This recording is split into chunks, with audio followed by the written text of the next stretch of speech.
ভাই নিজের কাছে মনে হয় দোয়া করলে দোয়া কবুল হয় না, আল্লাহর প্রতি ইখলাস, না না না না না না, এইটা অনেক বড় অন্যায়, অনেক বড় অন্যায়।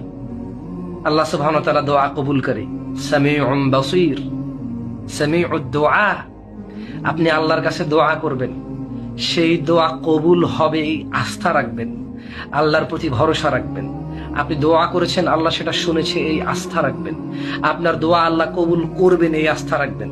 আপনি যা চেয়েছেন হয় তা পাবেন, না হয় তার কিছু কম পাবেন, না হয় এর বিনিময়ে অন্য কিছু পাবেন, না হয় এর বদলে একটা মুসিবত আপনার আশ্রয় হয়ে যাবে ইনশাআল্লাহ, না হয় একটা বড় মুসিবত ছোট হয়ে যাবে, না হয় ইয়মুল কিয়ামাতে আপনার যখন জান্নাতে যাওয়ার জন্য নেকির প্রয়োজন, এই দোয়াটা কাজে আসবে। আপনি যখন জান্নাতে প্রবেশ করবেন, উচ্চ মর্যাদার প্রয়োজন, আল্লাহ এই দোয়াটাকে নিয়ে এসে উচ্চ মর্যাদা দেবে। দোয়া করবেন আল্লাহর কাছে, চাইবেন মন ভরে, হাঁটতে উঠতে বসতে ঘুমাতে খেতে দোয়া করার জন্য অজু থাকা জরুরি না।